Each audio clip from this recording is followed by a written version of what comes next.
اور پھر فرمایا کہ وہ من شہید حتی توفی کان لہ قراتان، اور جو تدفین کے وقت تک ساتھ رہا، یعنی جنازے کے ساتھ چلا، ایک تو ہے جنازہ پڑھا، جنازہ پڑھنے پر 1 قرات کا ثواب ہے، اور پھر جنازے کے ساتھ چلنے پر اور تدفین تک ساتھ میں شریک رہنے پر 2 قرات کا ثواب ہے۔ کسی صحابی نے پوچھ لیا یا رسول اللہ یہ قرات کیا ہوتا ہے؟ آپ صلی اللہ علیہ وسلم نے جواب ارشاد فرمایا 1 قرات احد پہاڑ کے برابر ہے۔ فرمایا مثل الجبلین عظیمین، 2 بڑے پہاڑ، تو جنازے کے ساتھ چلنا اور جنازہ پڑھنا اس کی بہت بڑی فضیلت ہے۔ جنازے کے متعلق ایک بات یہ یاد رکھیں کہ جنازہ پڑھنا فرض کفایہ ہے۔ آج کے بیان میں مسائل کے اوپر گفتگو ہوگی تو آپ کی توجہ ضروری ہوگی، اس لیے کہ مسئلہ اگر ہم لوگ غلط سمجھ لیتے ہیں پھر کہتے ہیں کہ جی مولوی صاحب نے بتایا ہی نہیں، توجہ ہوتی نہیں ہے، اس لیے آپ کی توجہ کی اشد ضرورت ہے۔ جنازہ پڑھنا فرض کفایہ ہے۔ ایک محلے میں سے اگر چند افراد جنازے میں شریک ہو گئے تو یہ کافی ہے، لیکن یہاں پر ایک غلطی جو ہم کرتے ہیں، جو میں بتانے لگا ہوں، وہ غلطی یہ ہے کہ جنازہ پڑھنا فرض کفایہ ہوتا ہے، لیکن جب میت کو دیکھ لیا جائے تو پھر جنازہ پڑھنا فرض کفایہ نہیں، فرض عین ہو جاتا ہے۔ ایک گلی سے جو ہے گلی کے اندر کافی ساری دکانیں ہیں یا بازار ہے یا کچھ لوگ بیٹھے ہوئے ہیں اور ان کے سامنے جنازہ پڑھا جا رہا ہے، اور ان کے ذہن میں یہ خیال جنازہ پڑھنا تو فرض کفایہ ہے۔ بھئی ہمارے گھر میں سے، ہمارے لوگوں میں سے، خاندان میں سے چند لوگ جنازہ پڑھ رہے ہیں، بس ہماری طرف سے کافی ہے، کافی نہیں ہے۔ اب جب میت کو آپ نے دیکھ لیا ہے، جنازے کو دیکھ لیا، اب جنازہ پڑھنا فرض ہو گیا ہے، اب فرض کفایہ نہیں رہا۔ جیسے مسجد میں اعلان ہوتا ہے کہ اس سنتوں کے بعد نماز جنازہ تیار ہے، سنتوں کے بعد جنازہ ہوگا، لوگ اٹھ کر کے چلے جاتے ہیں، یہ طریقہ ٹھیک نہیں ہے۔ جب آپ کو علم ہو گیا ہے، میت آپ کے سامنے آ چکی ہے، اب جنازہ پڑھنا فرض ہو گیا ہے۔ اس کے بعد دوسرا مرحلہ ہوتا ہے جنازہ پڑھنے کا۔ جنازے کی نیت اکثر جب جنازہ پڑھتے ہیں تو نیت بتاتے ہیں تمام نمازیوں کو، بھئی نیت یہ ہے، اور پھر اس کے بعد دعائیں ہیں جنازے کے اندر۔ اگر میت بالغ ہے، چاہے عورت ہو یا مرد ہو، تو اس کے لیے جو دعا کتابوں کے اندر لکھی ہوئی ہے، حدیث مبارکہ سے جو ثابت ہے، اللہم اغفر لحینا و میتنا و شاہدنا و غائبنا و صغیرنا و کبیرنا و ذکرنا و انسانا، اللہم من احییتہ منا فاحیہ علی الاسلام ومن توفیتہ منا فتوفہ علی الایمان۔ یہ دعا ہے، اس کے ساتھ اور بھی کئی احادیث مبارکہ سے دعائیں ثابت ہیں، کوئی ایک دعا بھی اگر آپ کو یاد ہے تو آپ اس کو پڑھ سکتے ہیں۔ اور اگر میت نابالغ ہے اور چھوٹا بچہ ہے تو اس کے لیے دعا ہے اللہم اجعلہ لنا فردا واجعلہ لنا اجرا وذخرا واجعلہ لنا شافعا ومشفعا۔ اور اگر میت جو ہے وہ چھوٹی بچی ہے، نابالغ ہے، تو پھر اس کے لیے ہو کی جگہ پر ہا لگا لیں، اللہم اجعلہ لنا فردا واجعلہ لنا اجرا وذخرا واجعلہ لنا شافعا ومشفعا۔ اور اگر یہ دعا کسی کو یاد نہیں ہے، اور اکثر میں نے جو ہے وہ دیکھنے میں آتا ہے کہ لوگ دائیں بائیں جنازوں کے، بڑا جنازہ ہوتا ہے تو لوگ کھڑے ہوتے ہیں، اکثر میت کے رشتہ داروں کو بھی دیکھا جاتا ہے کہ وہ کھڑے ہوتے ہیں سب۔ جب ان سے پوچھو کہ بھئی جنازہ کیوں نہیں پڑھا؟ جی جنازہ مجھے آتا نہیں ہے۔ اور جیسے ایک لطیفہ مشہور ہے نا، کسی آدمی کے جو ہے والد صاحب کا جنازہ تھا، تو اب جنازہ پڑھنے کا جناب کو طریقہ نہ ہے، اس نے تعلیم حاصل کی ہے باہر ممالک میں جا کر کے، امریکہ میں جا کر کے اعلیٰ تعلیم، تو چونکہ امریکہ میں نا، ہمارے یہاں پاکستان میں تو اعلیٰ تعلیم نہیں ہے، یا تو قرآن و حدیث کی تعلیم ہے، اور قرآن و حدیث کی تعلیم ہمارے نظروں میں اعلیٰ نہیں ہے۔ تو چونکہ اس کو ان چیزوں سے واسطہ نہیں تھا، اب جنازے کے اندر بڑے بڑے لوگ موجود ہیں، اب جب جنازے کا وقت آیا تو جنازے کے لیے صفیں بند گئی، اب یہ سوچ رہے ہیں کہ جنازہ پڑھو تو کس طریقے سے پڑھو۔ اب جب جنازے کے لیے لوگوں نے ہاتھ اٹھائے تو اللہ کا کرنا یہ ہوا کہ ایک طرف اس کے جو ہے وہ شیعہ کھڑا ہوا، ایک طرف سنی کھڑا ہوا۔ اب شیعوں کے مذہب میں یہ ہے کہ جنازہ ہاتھ چھوڑ کر کے پڑھنا ہے، سنی کے مذہب میں یہ ہے کہ ہاتھ باندھ کر کے پڑھنا ہے۔ اب اس نے دیکھا دائیں طرف دیکھا کہ یہ آدمی تو ہاتھ باندھ کر کے نماز پڑھ رہا ہے جنازہ، اور دائیں طرف دیکھا تو وہاں جو ہے وہ ہاتھ چھوڑ کر کے نماز پڑھ رہا ہے۔ اب اس نے سوچا کہ اب کروں تو کروں کیا، تو اس نے کیا کیا، جس طرف ہاتھ باندھ کر کے بندہ کھڑا ہوا تھا اس سائڈ والا ہاتھ باندھ لیا، جس طرف ہاتھ کھول کے بندہ کھڑا ہوا تھا اس طرف والا ہاتھ کھول دیا، کہ دونوں کا طریقہ ٹھیک ہو جائے۔ تو اول تو یہ کہ اگر جنازہ کا طریقہ نہیں آتا ہے، نماز جنازہ کی دعائیں نہیں آتی تو یاد کر لینی چاہیے، لیکن اگر پھر بھی یاد نہیں ہے، یاد کرنے میں وقت لگ رہا ہے، دعا بڑی یاد نہیں ہو رہی، تو اس کے لیے آپ کو آسان سا حل بتا رہا ہوں، کوئی مشکل مسئلہ نہیں ہے، اتنا آسان مسئلہ ہے کہ ہر ایک جنازہ پڑھ سکتا ہے۔ جنازے کے اندر فرض جو چیزیں ہیں وہ دو ہیں، جنازے کے اندر دو چیزیں فرض ہیں، ایک یہ ہے کہ قیام کرنا، کھڑے ہو کر کے نماز جنازہ پڑھنا، یہ فرض ہے، اور دوسری چیز یہ ہے تکبیر، 4 تکبیریں کہنا، اللہ اکبر اب کس کو نہیں آتا، ہر ایک کو آتا ہے، ایسا تو کوئی مسلمان ہی نہیں ہوگا جس کو اللہ اکبر بھی نہ آتا ہو، تو اللہ اکبر 4 مرتبہ کہنا یہ فرض ہے۔ اگر کسی نے کوئی دعا نہیں پڑھی ہے، نہ اللہم اغفر لی حینا پڑھی ہے، نہ اس کو ثنا آتی ہے سبحانک اللہم و بحمدک، پہلی تکبیر کے بعد جو ہے ثنا پڑھنی ہے، دوسری تکبیر کے بعد درود شریف پڑھنا ہے، تیسری تکبیر کے بعد میت کے واسطے دعا پڑھنی ہے، اور چوتھی تکبیر کے بعد سلام کرنا ہے۔ اب اس کو کوئی چیز بھی اگر یاد نہیں ہے، اس نے صرف یہ کیا، کھڑا ہو گیا اور 4 مرتبہ اللہ اکبر جو ہے ہاتھ باندھ کر کے کھڑا ہونا، ہاتھ چھوڑنا نہیں ہے، ہاتھ بندے ہونی چاہیے اور زبان سے اللہ اکبر کہنا ہے۔ اگر اس نے 4 مرتبہ زبان سے اللہ اکبر کہہ دیا ہے، نماز جنازہ درست ہو گئی، نماز جنازہ ٹھیک ہو گئی۔ اس کے بعد ایک اور مسئلہ آتا ہے جنازے سے متعلق کہ جی غائبانہ نماز جنازہ، آج کل چونکہ سوشل میڈیا کا دور ہے، تو اب جو ہے قریبی دنوں کے اندر جو ہے ایران کے اندر جو ہے ایک آدمی جو ہے مارا گیا ہے، اور اس کا پھر یہ ہے کہ ہمارے پاکستان والوں نے ہمدردی کے طور پر غائبانہ نماز جنازہ پڑھا۔ غائبانہ نماز جنازہ نہیں ہوتا، غائبانہ نماز جنازہ کہتے ہیں کہ میت سامنے موجود نہیں ہے لیکن نماز جنازہ پڑھ رہے ہیں لوگ، تو غائبانہ نماز جنازہ نہیں ہے۔ کہتے ہیں کہ جی رسول اللہ صلی اللہ علیہ وسلم نے تو پڑھا تھا،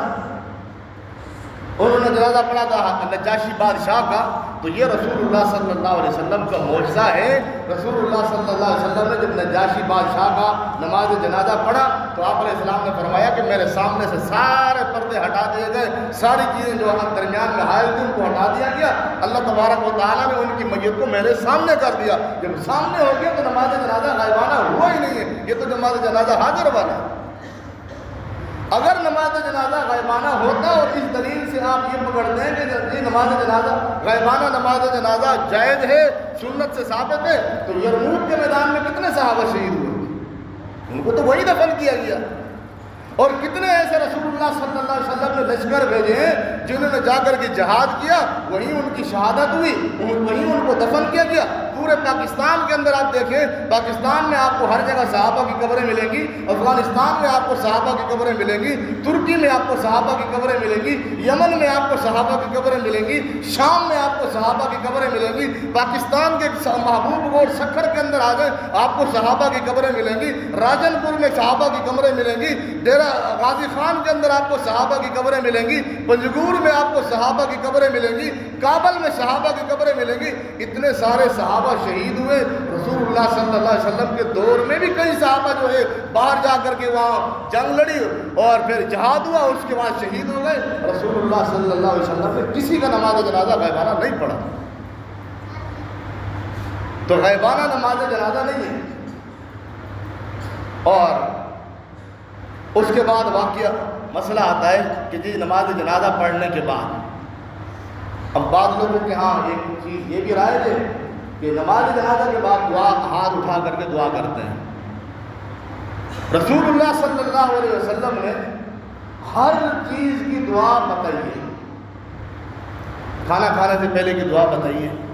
کھانا کھانے کے بعد کی دعا بھی بتائیے، حتیٰ کہ پہلا جب نوالا لیں تو کون سی دعا پڑھیں بتایا ہے. رسول اللہ صلی اللہ علیہ وسلم نے پانی پینے کا طریقہ بتایا اور دعا بھی بتائی ہے. اور مسجد میں داخل ہونے کی دعا بتائی، مسجد سے نکلنے کی دعا بتائی، گھر میں جانے کی دعا بتائی، گھر سے نکلنے کی دعا بتائی، بازار میں جانے کی دعا بتائی، واش روم میں جانے کی دعا بتائی، نکلنے کی دعا بتائی. ساری دعائیں بتائی ہیں. صحابہ نے ان کو محفوظ کیا ہے. ہر ادا کو، ہر سنت کو صحابہ نے محفوظ کیا، کوئی چیز رہ نہیں گئی. اب آسان سا ایک سوال ہے کہ نماز جنازہ کے بعد اگر آپ دعا کرتے بھی ہیں تو دعا تو ذرا بتا دیں کون سی دعا کریں. اردو میں جو ہم دعائیں کر رہے ہیں یہ دعا تو رسول اللہ صلی اللہ علیہ وسلم کی زبان تو اردو نہیں تھی. اگر دعا ہے بھی صحیح چلو مان لیتے ہیں تو وہ دعا تو بتاؤ ذرا وہ دعا ہے کون سی.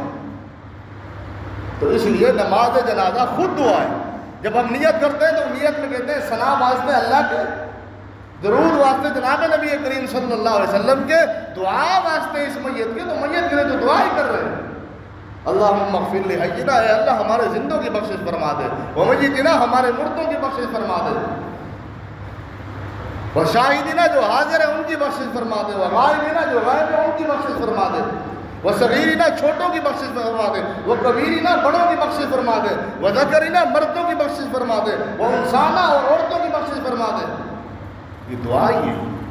تو دعا نماز جنازہ کے اندر ہو گئی ہے. اب دعا دوبارہ جو ہے وہ دعا کرنے کی ضرورت نہیں ہے. اور رسول اللہ صلی اللہ علیہ وسلم نے کتنے صحابہ کا نماز جنازہ پڑھایا ہے، لیکن کسی صحابی کی نماز جنازہ کے بعد آپ علیہ الصلوۃ والسلام نے دعا نہیں بتائی. میرے مطالعے میں تو نہیں ہے. اگر کہیں آپ کے مطالعے میں آ جائے کسی حدیث کی کتاب کو آپ نے اگر کہیں پڑھا ہو اور آپ کو اگر پتہ چل جائے تو میرے علم میں اضافے کے لیے آپ مجھے بتا سکتے ہیں.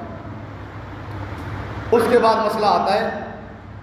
کہ میت کو جب آدمی جنازہ ہو جائے، جنازہ لے کر کے جب جانے لگے تو تیز قدموں کے ساتھ چلنا چاہیے. اتنا تیز بھی نہ ہو کہ میت کو تکلیف پہنچے، اور جس طرح ہم عام معمول کے مطابق جو چلتے ہیں اس طرح بھی نہ ہو. اور پھر جب جنازے کو لے کر کے راستے میں چلیں تو جنازے کے آگے نہیں چلنا چاہیے بلکہ جنازے کے پیچھے چلنا چاہیے. ہاں اگر کوئی شخص ایسا ہے جو سامنے سے آ کر کے ملتا ہے کندھا دینے کے لیے تو اس کے لیے تو اجازت ہے، لیکن جنازے سے آگے نہیں چلنا چاہیے، جنازے کے پیچھے چلنا چاہیے. اور اسی طرح ایک مسئلہ یہ بھی ذہن میں رکھیں کہ جب ہم میت کو اٹھاتے ہیں یا میت کو لے کر کے جاتے ہیں، بازار سے گزرتے ہیں، تو جگہ جگہ پر جو ہے وہ ایک بلند آواز سے کہتے ہیں کہ جی کلمہ شہادت، سارے پھر کہتے ہیں کہ اشہد ان لا الہ الا اللہ، کوئی بھی کلمہ پڑھ لیتے ہیں. تو یہ حدیث سے ثابت نہیں ہے، کسی فقہ کی کتاب میں بھی یہ بات موجود نہیں. یہ ہماری اپنی طرف سے بنائی ہوئی چیز ہے. اب میت کے آخری جو ہے حقوق ہم ان کے ادا کر رہے ہیں، آخری فرائض ادا کر رہے ہیں، وہاں بھی ہمیں شیطان نہیں چھوڑ رہا کہ یہاں بھی سنت کے اندر تم ملاوٹ کرو تاکہ نیکیاں ضائع ہو جائیں، ثواب ضائع ہو جائے آپ لوگوں کا. جنازے کے ساتھ چلنا کتنا بڑا ثواب ہے. 2 قرات، ایک قرات جو ہے وہ احد پہاڑ کے برابر ہے. تو اس لیے جنازے کے ساتھ جب چلے، اگر کسی کو ذکر کرنا بھی ہے وہ آہستہ آواز میں دل کے اندر ذکر کرے، بلند آواز سے ذکر نہ کرے. اور اسی طرح پھر اس کے بعد جب قبرستان کے اندر آدمی پہنچ جاتا ہے، بعض لوگوں کی عادت ہوتی ہے وہ پہلے سے جا کر کے جگہ بنا لیتے ہیں کیونکہ جب جنازہ آئے گا اس وقت تو رش ہوگا، لہٰذا پہلے قبرستان میں پہنچ جائے، وہاں قبروں کے اوپر جا کر کے بیٹھ جاتے ہیں. بلکہ جنازے کے بعد میں قبرستان میں آدمی قبرستان کے اندر داخل ہو اور وہاں پر جا کر کے قبروں کے اوپر نہ بیٹھے، دائیں طرف اگر کہیں باقی جگہ اگر خالی ہو وہاں بیٹھے. قبروں کے اوپر بیٹھنا جو ہے وہ منع ہے. اور پھر اس کے بعد جب میت کو قبر کے اندر اتارتے ہیں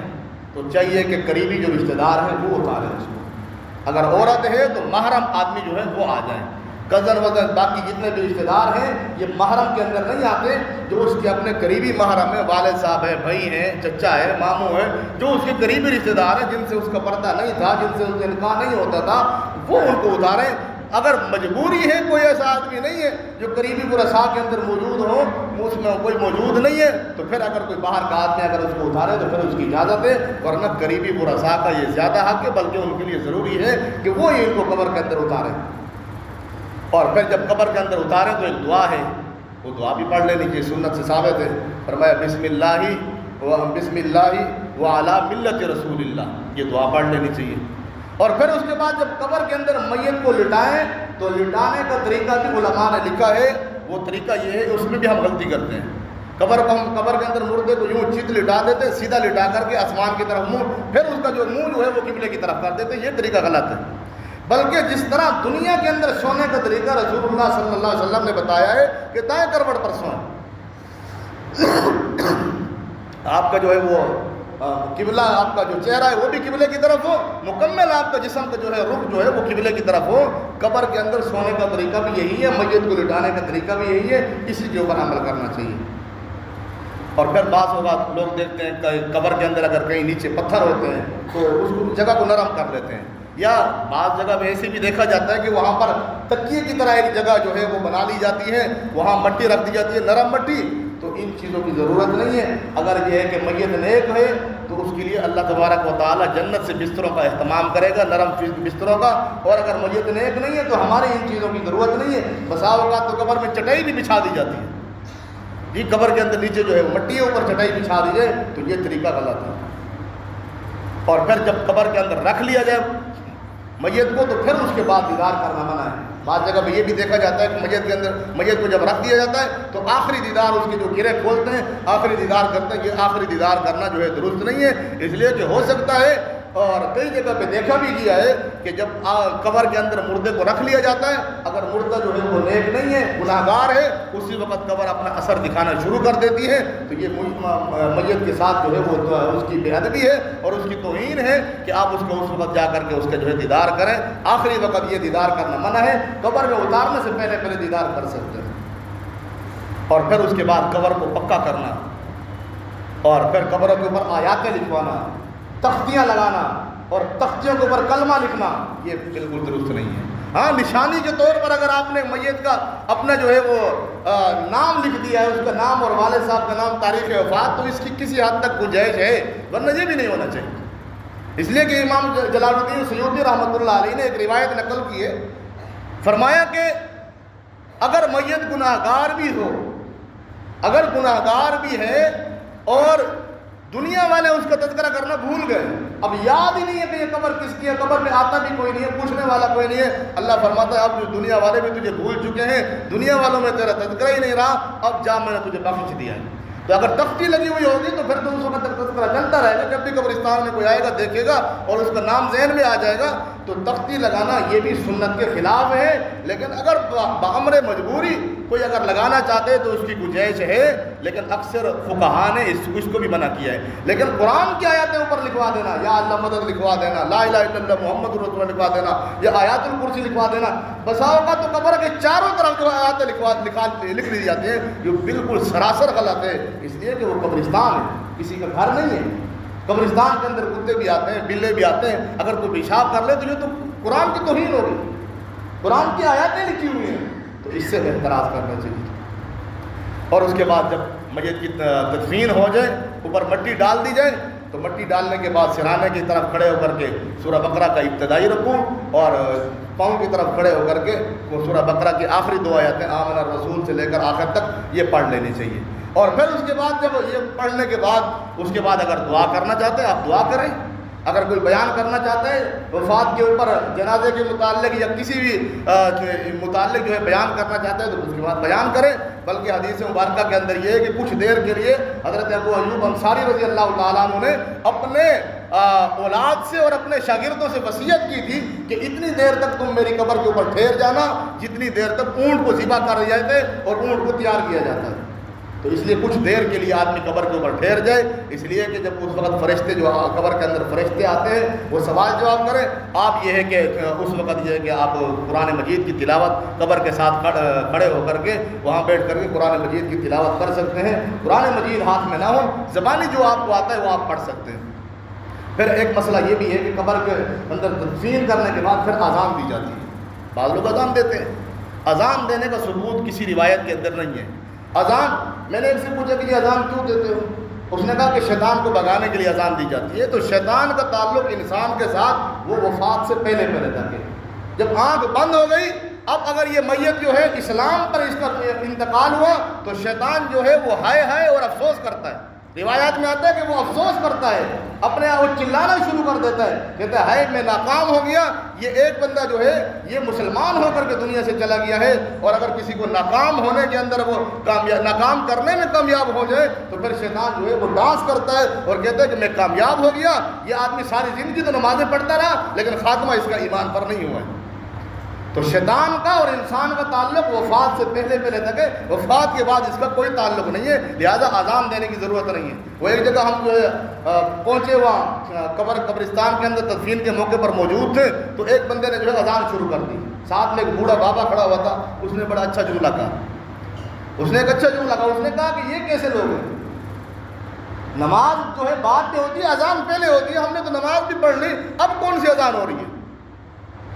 اذان تو پہلے ہوتی ہے، بعد میں نماز ہوتی ہے۔ اس کو تو چاہیے تھا کہ یہ اذان جنازے کی نماز سے پہلے اذان دیتا، لیکن یہ تو جنازے کی نماز کے بعد اذان دے رہا ہے، تو لہذا اذان کی جو ہے وہ اذان دینا یہ بھی درست نہیں ہے۔ پھر ایک مسئلہ جنازے کے متعلق اور میت کے متعلق یہ بھی ذہن میں رکھیں، بعض لوگوں کے ہاں، ہمارے ہاں اکثر گاؤں کے اندر بھی اور سرحد کے علاقوں کے اندر بھی یہ رواج ہے کہ میت کو امانتاً دفن کرتے ہیں،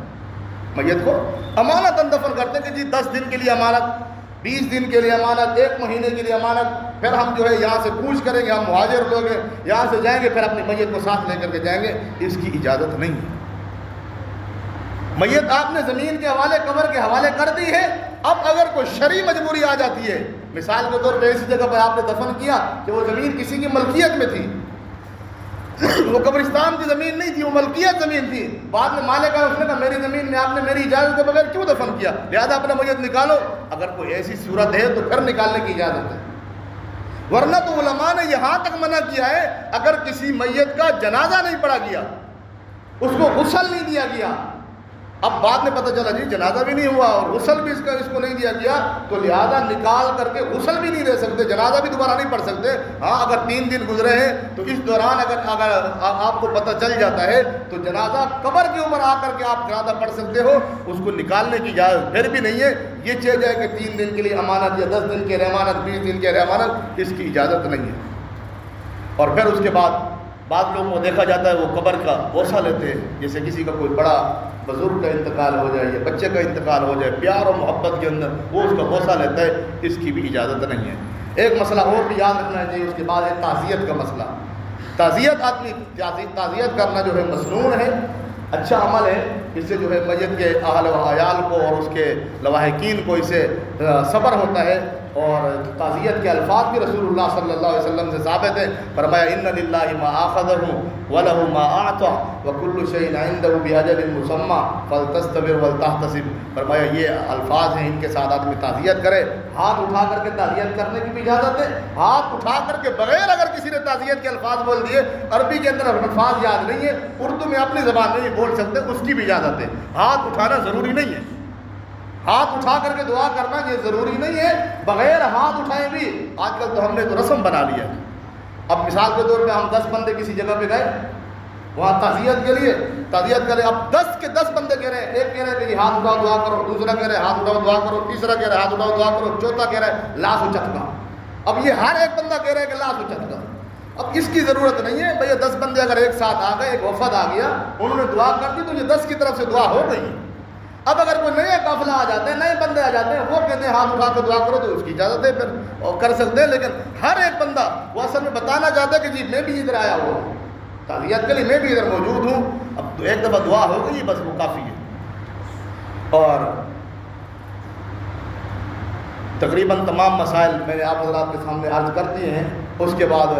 آخری مسئلہ یہ ہے کہ جب کسی کا انتقال ہو جائے تو لواحقین کے ساتھ آپ حضرات کا اور ہمارا یہ تعاون ہونا چاہیے کہ 3 دن تک کم سے کم ان کے گھر کے اندر جو ہے چولہا نہ جلے۔ ہماری یہ کوشش ہو، ہمارے پڑوسی کا اگر انتقال ہو گئے، پڑوسی کا گھر کے اندر انتقال ہو گیا، تو ہمیں چاہیے کہ 3 دن تک ان کے گھر کے اندر کھانا بھیجیں، یہ ان کے ساتھ جو ہے ہمدردی ہے، ان کے ساتھ صلہ رحمی ہے۔ اللہ رب العالمین میرا اور آپ کا حامی و ناصر ہو۔ وآخر دعوانا الحمدللہ۔